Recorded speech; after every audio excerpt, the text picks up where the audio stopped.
Welcome to this episode of the Tack Rag. My name is Kevin Nelson. I am your host. In this episode, I'm excited to be able to introduce you to two gentlemen. Mr. Barry Dorn, who is the owner-president of Dorn's Body and Paint. He is also a past president of the SCRS. And Mr. Aaron Schollenberger, who is the executive director of SCRS, the Society of Collision Repair Specialists. Wanted to have them on because recently the SCRS has completed a blend study that is that's going up against the blend times that the information providers, the CCCs, the ADPs, the audit tax companies have in their estimating software, and very interesting and great information for you to be able to understand in this study that was completed and what they're using it for now to go back to the information providers to try to get those times changed that have been so prevalent for blend time. Barry left me with one thing that I want to leave with you before you listen to this episode. We're going to stop using the word blend, and we're going to refer to it from now on as refinishing for color match. Not blending, we're refinishing for color match. Hope you enjoy this episode. Well, it is my pleasure to really, I think for the first time on Paint Center and on our newly formed podcast, The Tack Rag, I've got customers and industry professionals on the show with us. And it's my pleasure to introduce you to Mr. Barry Dorn. Barry is the owner, president, all things that is Dorn's Body and Paint. And then we've got Mr. Aaron Schollenberger, who is the executive director of the Society of Collision Repair Specialists, on the show with us. Guys, I'm not lying. This is a good day for me because I usually am only talking to my own people about our own stuff. So I appreciate you being on here with us. It's our pleasure. Thanks for having us. This is an exciting opportunity to get to chat with your audience and with your organization. So really appreciate your efforts in pulling us in. So Barry, Aaron, I had received an email from Jack Thomas, who's one of our district sales managers who spent years and years with DuPont and Axalta. And he brought up, he said, this is something that we need to get out to all of our people so that we can get it out to all of our customers. So this is as I understand it, and I've read everything, this is a study that SCRS completed on blend study. Explain to me what a blend study is. Whoever wants to take that. Absolutely. So I'll start, and Barry, you can probably talk from the shop perspective on why it was necessary. I think so. SCRS is a national association. We represent collision repair professionals across the United States. And we are very fortunate to have a lot of different companies, all the paint companies, NCS, the folks like yourself who are all members of the association. And the challenge with blend times has been something that's been coming to us from our members for decades. And so ultimately, all three information providers currently identify a blend, which is your audience knows this, but blending, for anybody who's listening that may not, blending is applying color to a portion of an adjacent panel to another panel that's being refinished to facilitate color match, right? To facilitate an invisible transition between the color on a replaced panel, repaired panel, and the adjacent panel to it. And all three information providers define blending as 50% of the full refinish value. So it's a comparative value to the full refinish value. Full refinish value is X. The blend panel is 50% of that when you're talking about two-stage refinish. All three information providers identify that the same. And our members have come to us for years and said, that is simply not reflective of what we're performing in our shops. It takes us more time, more energy, greater skill sets to actually accomplish everything that's necessary in a blend versus what's necessary in a full refinish. And we don't believe that that 50% number accurately represents what we do. Now, it's important because we're paid labor based off of those times, and we're also paid material based off those times. So if the times aren't accurately reflective of what the tasks and materials and labor are, then it's going to negatively impact that repair center and what they're being compensated for that activity. So we had gone to the information providers for years and asked them to reevaluate that formula, and they were resistant to it. And we were unable to get those information providers to perform their own study. And so it fell on us as a national association, being the voice of the collision repair professional, to then take that matter into our hands and work on conducting a study to evaluate if that comparative value that's used by all three IPs is reflective of those tasks. And that's where we reached out to all 5 of the major refinish companies to basically evaluate whether or not this match. Now, all of those companies have received similar feedback. Kevin, I'm sure your companies received similar feedback from your customers as well, right? Oh, trust me, we get beat up every day because, we're not making enough margin on our paint materials. So they want more discount from us because they're not getting enough time. Right. And that's the biggest issue that we run into.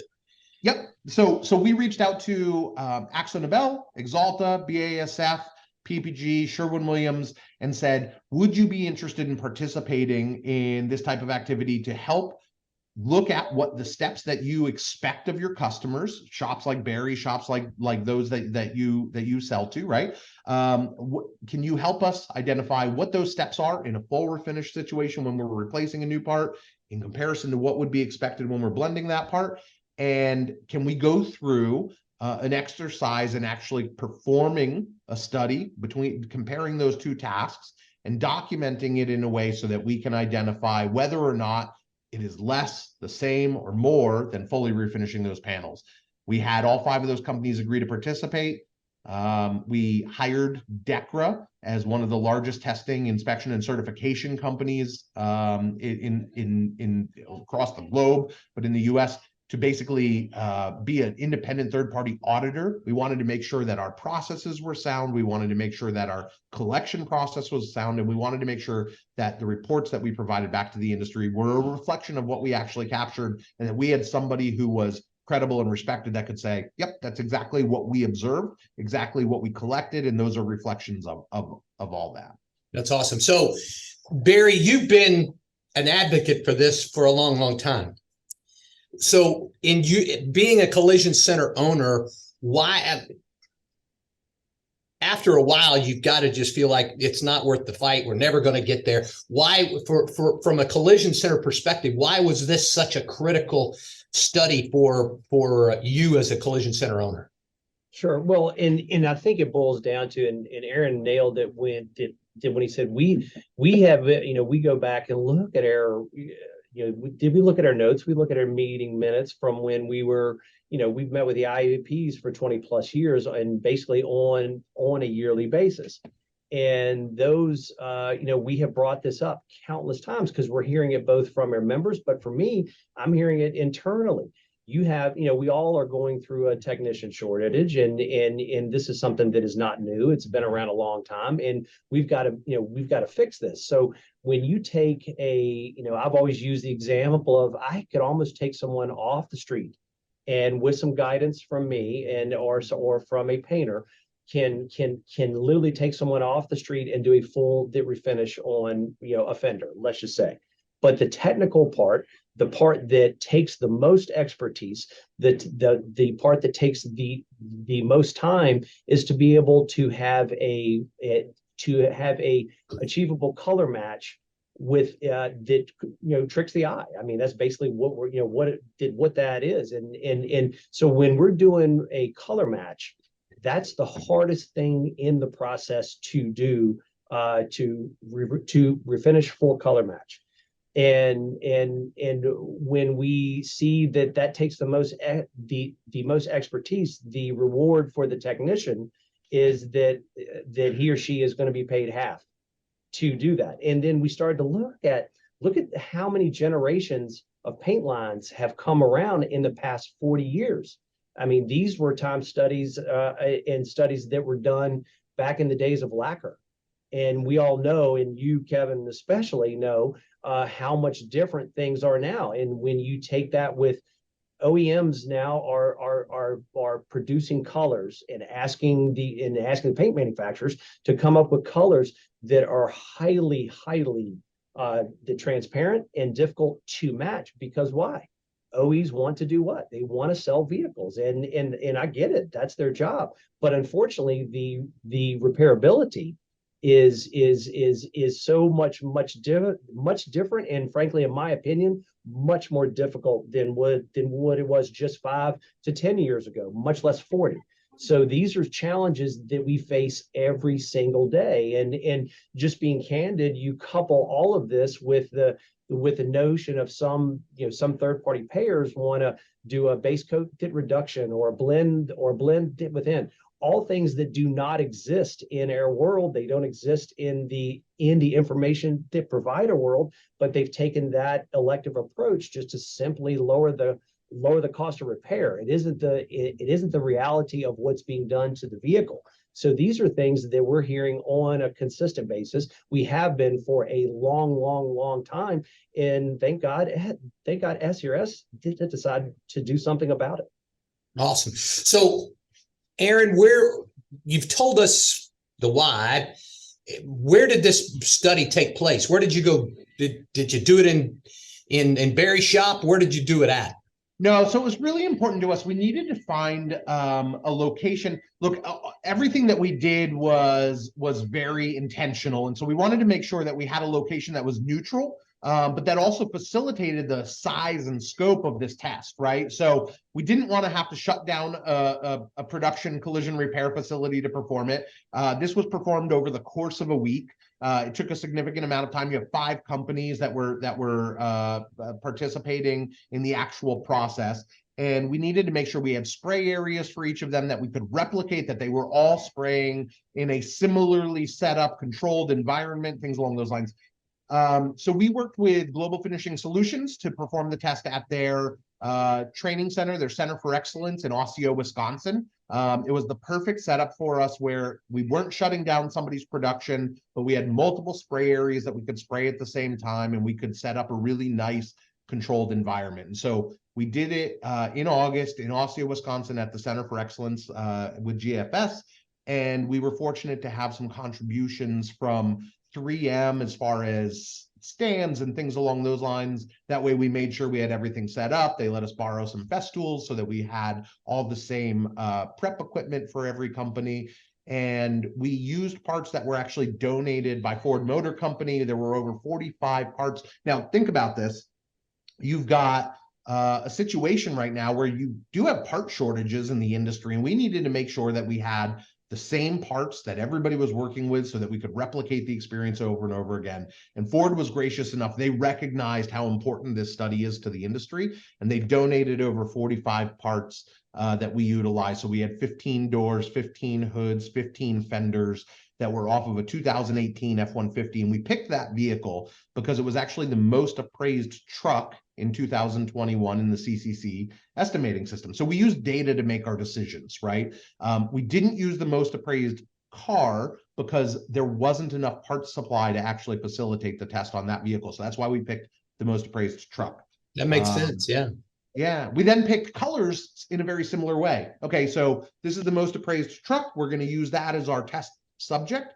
We're now going to look at the most common colors for solid, metallic, and tri-stage on that particular vehicle. And that's how we selected our color codes and our specific colors that we used. So we used a solid white, a metallic silver, and a white tri-coat because those are the 3 most popular colors on that particular model. And that's how we narrowed down our selection process.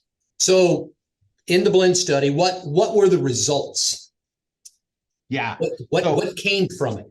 So I think here's what's interesting about the setup first, right? So the setup is that all 3 information providers establish 50% as the value for blending. What's interesting about that is each of those companies establishes their own value for refinish times. So the refinish time on a door in Mitchell is not the same as the refinish time for that door in Autotex, which is not the same as the refinish time for that door in CCC, and same for the fender and same for the hood. They each uniquely establish their own value for the refinish, and they also each uniquely establish their list of included or non-included operations. And if you look at that, they're actually all listed in the blend study, which your audience can look at scrs.com/blend study. If they go through that, what you'll see is that Auditex's list of what's included is significantly longer than what Mitchell's list is, right? So they've each independently established a value. They've each independently established what's included or not included and what processes that they're factoring. And yet all three companies have defaulted to 50% of their blend time. So we were not performing time studies. And I want to be very clear, there's a difference between studying what that refinish time should be versus establishing the comparative value between the full refinish and the blend. That's what we were measuring, the delta, okay? So we were measuring whether or not blend was half of what it took to fully refinish it based on each refinish company's processes that they established. So the numbers were a little different for each color, but when you looked at the overall result, all colors, all parts, all different paint companies, what we found was rather than a number that reflected a 50% reduction from the full refinish value, we actually found that blending was 31.59% greater than the full refinish value. I mean, that's a pretty significant difference from what has been established for all these years by the IPs. So let me make sure I'm breaking this down because I'm a layman, right? Yes, sir. The shops are getting 50% for blending versus the 100% for the initial repair area. Then the study is showing that it's not 50%, it's actually 31% greater than 100%. Is that correct? This is what our conclusions came to, right? So what we've ultimately determined in our test that was, again, and I stress this because it's really important, this test wasn't just SCRS deciding we're going to take certain paths. We consulted with all 5 North American coatings companies, right? We made sure that they established their process. Ultimately, SCRS has always been a champion and an advocate that we should be following the manufacturer's recommended processes. That's true when it comes to fixing a vehicle, replacing a quarter, replacing a door, whatever that comes.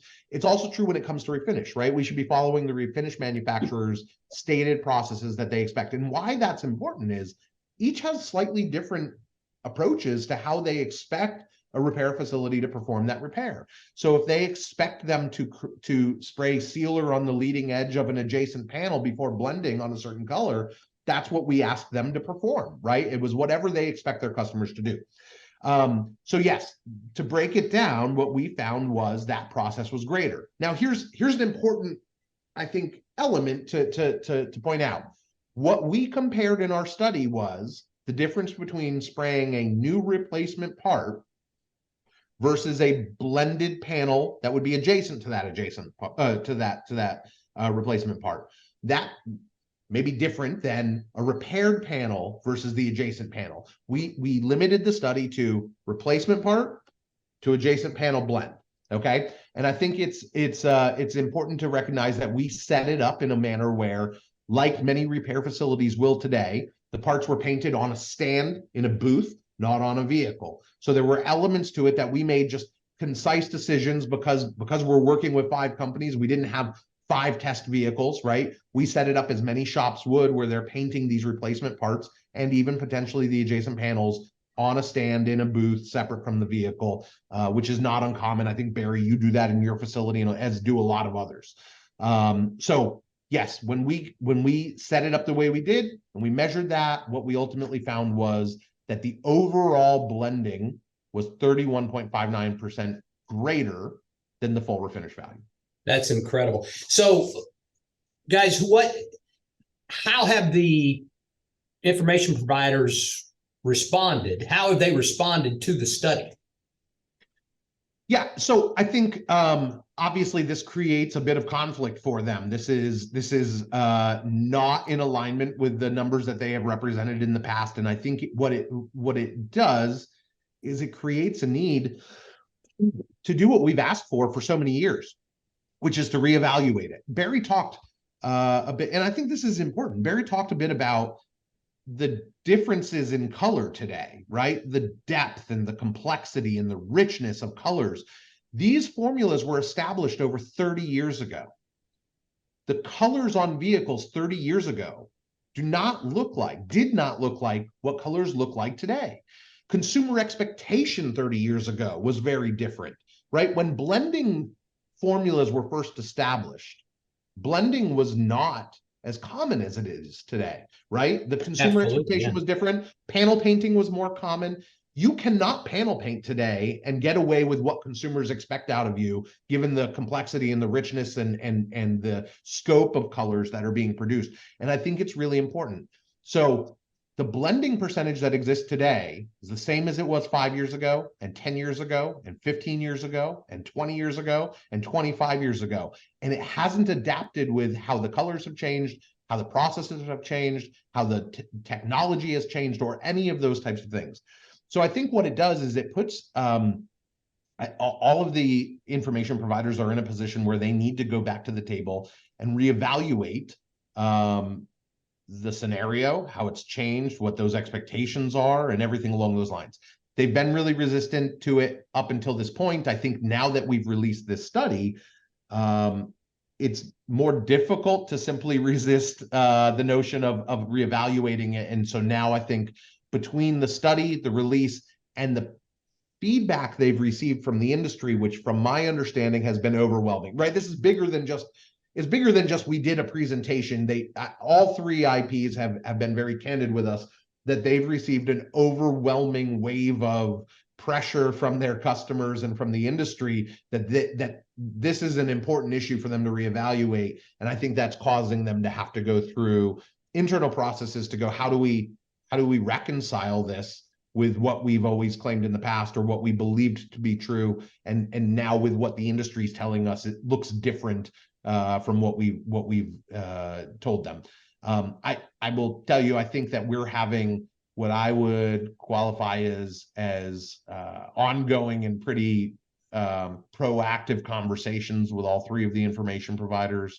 And my personal belief, and Barry, I'm you can chime in with yours as well.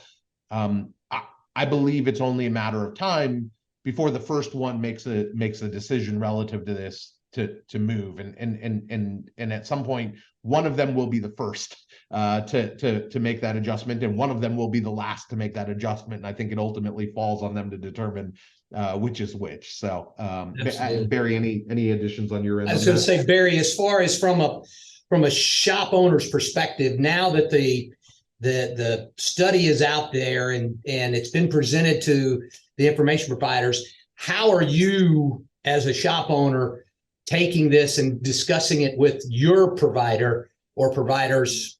How are you addressing it with them? Well, again, Kevin, if you noticed that when I was when I was speaking earlier, I purposefully did not use the B word, because again, that is a word. The blend word is a word that we at Dorn's are doing away with, and that, again, I'm not suggesting that anyone else does that, but from our business model, that is not a word that we use. That we use now that refinish for color match, because that's really what we're doing, and that is an accurate depiction of what actually is happening to the vehicle. We, because being a part of it, being a part of the study, knowing how it took us 6 months of working collaboratively with with all five paint manufacturers. And to Aaron's point, that one thing I wanted to add is that we were very clear, and I know a lot of the folks that are going to be watching this are going to be, I hope they don't get offended, but it's true. We purposely made sure all five did not send sales and marketing folks, and that wasn't because we don't want to hear the pitch. It's the point is, we want your technicians, we want your trainers, we want the people that actually do it, that know the precise way that each OEM paint manufacturer expects their product to be applied, and how it should be prepped by the book. Because that's the only way you get the consistent data. And so from our side as a shop, we don't use that term and that means on our end we don't use the formula, period. And looking at the data that we did, and looking how, as Aaron said, that we had a globally a global firm video this. We had a global firm monitor every step of the way, and they were very much interactive and following every single paint manufacturer's step to make sure everything was by the book. And knowing that, and knowing what I've known just as a repairer, to me, the data is solid, and honestly, I don't see how there is anything that's indefensible. It is fact. And we've known it. I mean, yeah, we've known it internally. I'm sure a lot of the folks that have sprayed that are part of your organization, they know it and they have known it. I think, one point that's very critical here is that, in those conversations with all 5 paint manufacturers, both prior to, during, and after the blend study was done and completed, ironically, each of them had done their own studies to show for very similar data to what we had. Now, granted, they did that they did internally. They did it with just their groups only. But I know, I don't know about Aaron, I know that I was really shocked that they had already done this and years ago, or some somewhat current, and had come up with, for the most part, the exact same data that we did. Yeah. So yeah, I think ahead, I I'm do sorry. think, Kevin, that's a really, so this was, while it was conducted standalone, after the fact, to Barry's point, we compared it with other similar studies that have been conducted, and you had very similar results across the board that all indicate almost the identical conclusions. It's fantastic. So as a distributor, what can we do beyond us having this conversation? What can we do to make sure that this information gets out? I mean, it sounds like it's pretty widely spread already, but if our salespeople are walking into a collision center, what do we want them to be asking, talking to our customers about that may not have heard about it? Barry, I'm going to let you start. As a customer, what would you Sure. want to hear? So, the thing that we all have to keep in mind, Kevin, is that the reality of the collision repair industry is as far as the repairer is concerned, the repairer is pulled in a multitude of different ways, all the while facing shortages. They're facing different levels of the compliance, the different third party payer pressures, which ultimately affect you, Kevin, you and your organization. To your point, that if the collision repairer is losing money on your product, then the pressure is put on you to fix that. When, from what I can tell, problem isn't on your side. It isn't on the paint manufacturer side. The problem is clearly on our side as the repairers. But because we are pulled so many different ways, that I think that it gets lost. And then all of a sudden, I don't have time to study this. And you know what? I just don't want to fight it. Okay, that's honestly what I see and what I hear a lot of. I'm sure that both of you hear the same. So if your side, meaning the NCS and the distributors, can get the information out there, can showcase the who, what, and why, that this was just not some random study that a few guys and gals just got in a room over a weekend and we just kind of hit and miss this thing, or we all met at somebody's shop and we spent 3 hours on it. No, I mean that this is 6+ months of work, years prior to that we have been putting this together. And when Aaron says it was a week, he's being very nice about that this has consumed him. And the team, the committee that was a part of this, that this was done because we didn't want there to be any way that someone could shoot it down, that someone could say that this data is all wrong. We did not do time studies. That's not what we were there for. We were there, as he said, to do the delta between the two. So what we need to get that message out consistently to shops that may or may not have heard it. So this is from the small shops to the DRP shops to MMSOs to everyone in between, because there's not a single solitary repairer or paint manufacturer that this will not and does not affect. The correct data has got to get out there so that people know that this 2/10 here, this 3/10 there, this 5/10 there, this 2.5 hours there is clearly affecting everyone here. I mean, into the tune of a lot of money that we're all facing here. So I would simply say to every one of your paint reps, your paint teams, the managers, the assistant managers, all get involved and talk with your clients about this, because this is not something that is small, that this is not something that in the course of the year doesn't hugely affect everyone around that table.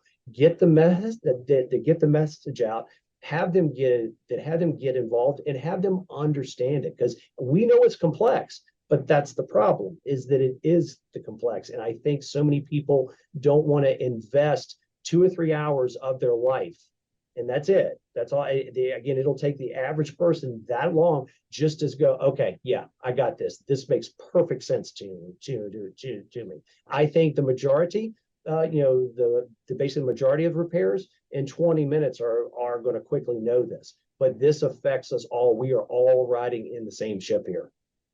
I love it. I love it. Well, guys, I can't thank you enough. Barry, I'm going to steal that. We're not talking about B anymore. We're talking about refinish for color match, right? Yes, sir. Yes, sir. Aaron, thank you so much for what you do for our industry, for your commitment to the collision repairs. Barry, we appreciate you as a customer, and we thank you for your business. But most importantly, again, you're doing this not for yourself. You're doing it for the masses. So we appreciate you as well. So, but I thank you for taking time to be on here with us. Yes, sir. Appreciate it, Kevin. Thank you, sir. Appreciate it. Yes.